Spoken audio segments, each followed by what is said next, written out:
चलिए आज का पहला क्वेश्चन अपन स्टार्ट कर रहे हैं। इस क्वेश्चन को थोड़ा ध्यान से पढ़िए। क्या कह रहा है ये कि कोई शॉपकीपर है, ठीक है, उसने कुछ किताबें खरीदी हैं 20% डिस्काउंट के ऊपर, ठीक है। ये डिस्काउंट जो यहाँ पे सबसे पहले दिया हुआ है, ये ही bought some books at discount off 20%, ठीक है। इसका मार्क्ड प्राइस से कोई लेना देना नहीं है, उसकी कॉस्ट प्राइस पे उसको डिस्काउंट मिला है 20%। ये इस लाइन का मतलब हुआ, ठीक है।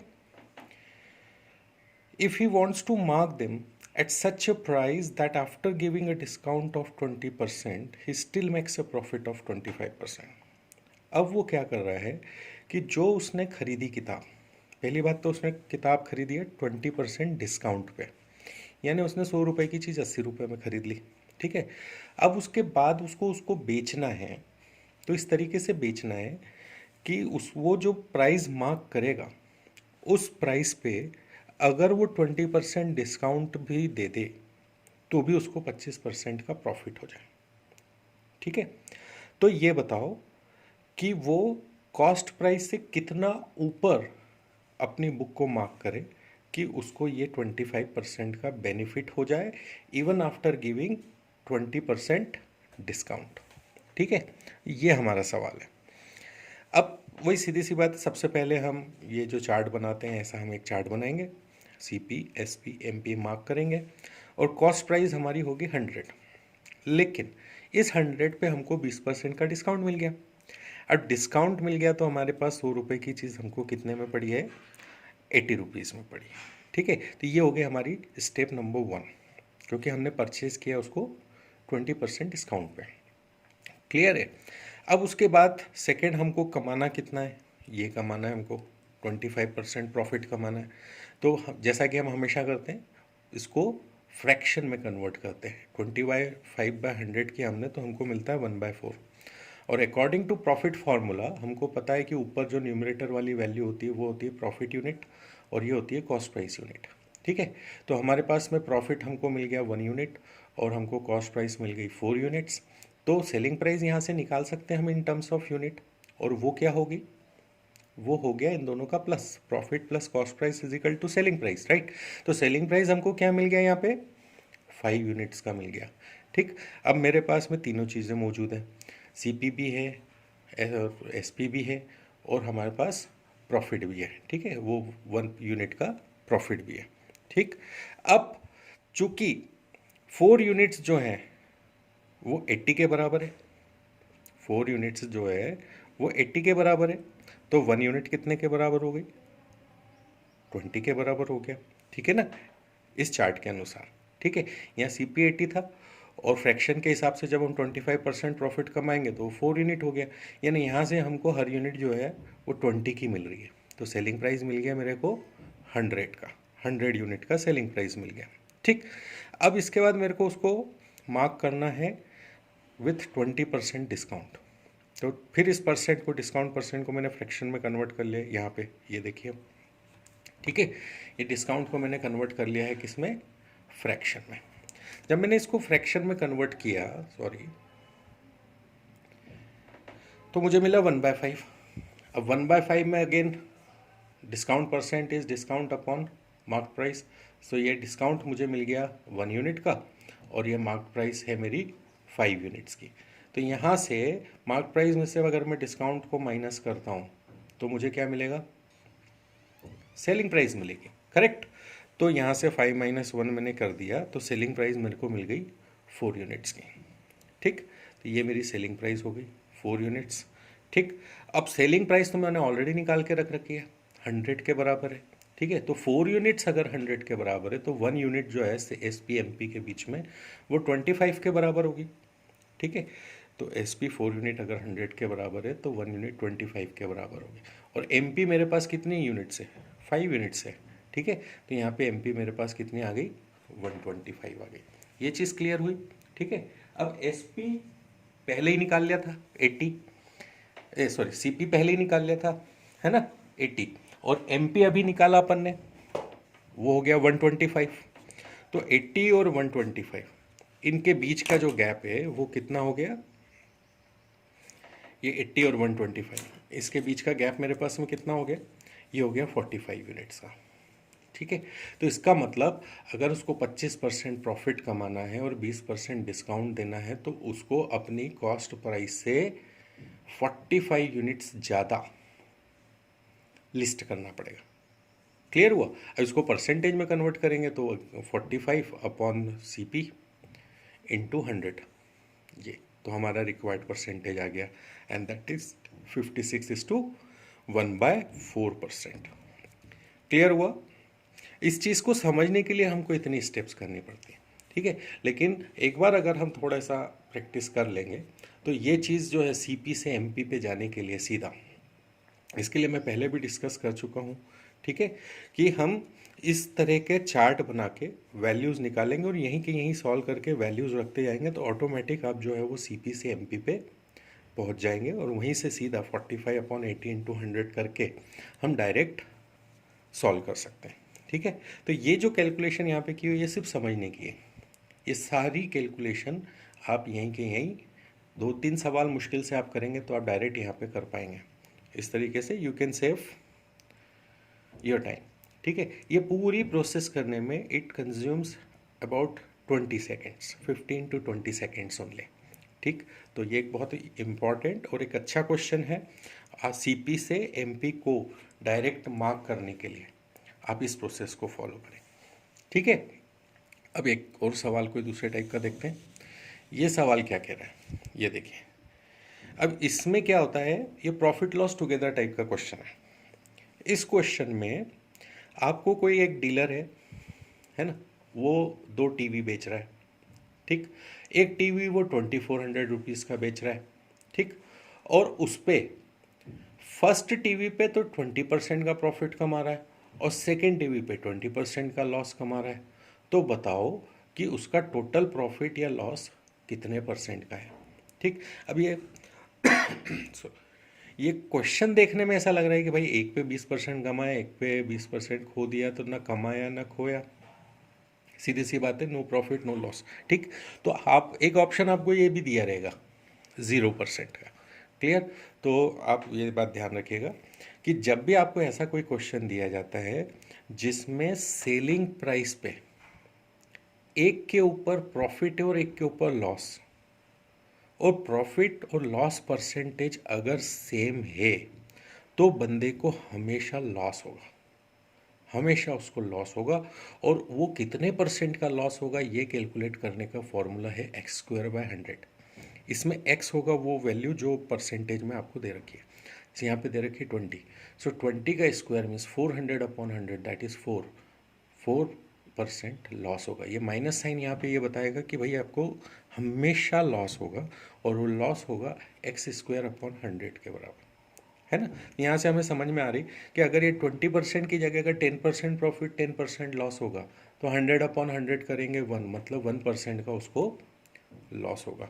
तो इस टाइप का जब भी कोई क्वेश्चन आए तो यू आर वेरी लकी, क्योंकि ये क्वेश्चन आप मुश्किल से 2 से 3 सेकेंड का क्वेश्चन होता है बस। ठीक है, आपको 10%, 20%, 25% या मैक्सिमम 30% तक का पूछा जाता है, जिसका स्क्वायर आप 1 सेकेंड में निकाल सकते हैं। Next second you get your answer. Clear हुआ? प्रॉफिट लॉस टुगेदर का क्वेश्चन। ठीक, की पॉइंट क्या है इसका, आपको सेलिंग प्राइस दे रखी रहेगी और आपको उस सेलिंग प्राइस पे एक पे प्रॉफिट दूसरे पे लॉस दिया रहेगा और वो प्रॉफिट लॉस सेम रहेगा। Solution is it's always a loss and percentage loss is x²/100। Clear हुआ? इस पे ज़्यादा से ज़्यादा आपको एक चीज़ और पूछी जा सकती है और वो ये कि भाई बताओ कि कॉस्ट प्राइस क्या थी उसकी। तो कॉस्ट प्राइस आराम से आप निकाल सकते हैं। जब क्या होगी वो कॉस्ट प्राइस, चूँकि उसको 4% का लॉस हुआ है, ठीक है, और एक टीवी उसने 2400 में बेचा है, तो 2 टीवी हो गए 4800 के। 4800 पे 100/96 करते हैं, 100/100 minus loss is equal to your CP। So उसने टीवी खरीदा, इसका मतलब 5000 रुपये का एक टीवी था। क्लियर हो गया आपको? चलिए नेक्स्ट क्वेश्चन करते हैं।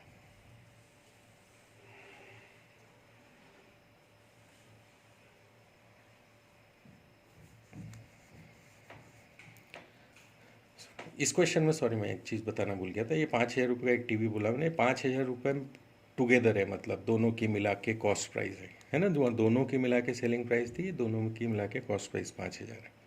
चलिए अगला क्वेश्चन देखते हैं। अगला क्वेश्चन क्या कह रहा है कि जो सेलिंग प्राइस है ए और बी की वो है 1,800 रुपीज़ ईच। ठीक, ए कैलकुलेट करता है अपना प्रॉफिट परसेंट एसपी पर और बी करता है सीपी पे। देखिए ये बहुत इंपॉर्टेंट डिफरेंस यहाँ पर दिया हुआ है, क्योंकि प्रॉफिट हमको बहुत अच्छे से पता है कि प्रॉफिट परसेंट हम हमेशा कॉस्ट प्राइस पे कैलकुलेट करते हैं, ठीक है। लेकिन अगर कोई बंदा अपना प्रॉफिट परसेंट सेलिंग प्राइस के ऊपर कैलकुलेट करेगा तो उसका प्रॉफिट अगर दोनों एक सीपी पे कैलकुलेट कर रहा है, एक एसपी पे कैलकुलेट कर रहा है, और अगर ये बोले कि ये प्रॉफिट सेम है, तो वो ये मान के चलिए कि कहीं ना कहीं उनमें डिफरेंसेस आएंगे, क्योंकि प्रॉफिट परसेंट एक सीपी पे कैलकुलेट कर रहा है तो that becomes P upon CP, और जो एसपी पे कैलकुलेट करेगा तो वो कैलकुलेट करेगा पी अपॉन एसपी से, ठीक है। तो इस टाइप का क्वेश्चन बहुत पूछा जाता है जिसमें दो प्रॉफिट दिए हुए हैं और या एक प्रॉफिट एक लॉस दिया हुआ है, लेकिन एक का प्रॉफिट एसपी पे कैलकुलेट हो रहा है और एक का प्रॉफिट सीपी पे कैलकुलेट हो रहा है, ठीक है। तो यहाँ पे ये बात का ध्यान देंगे, जब भी हम प्रॉफिट कैलकुलेट करेंगे तो हम डिवाइड उससे करेंगे जिस पे कैलकुलेट कर रहा है, एसपी पे है तो एसपी और सीपी पे कर रहा है तो सीपी पे, ठीक है। अब दोनों प्रॉफिट देखो यहाँ पे बोल रहे हैं कि सेम 20% का प्रॉफिट क्लेम कर रहे हैं, तो बताओ कॉस्ट प्राइस में डिफरेंस क्या होगा? 100% डिफरेंस आएगा। क्यों? क्योंकि एक का प्रॉफिट अगर सीपी पे कैलकुलेट हो रहा है और एक का प्रॉफिट एसपी पे कैलकुलेट कर रहा है तो कॉस्ट प्राइस सेम तो हो ही नहीं सकते। यहाँ profit percent numerical value same है, लेकिन सीपी बिल्कुल 100% दोनों का अलग अलग है, ठीक। चलिए अब इसको कैलकुलेट करते हैं।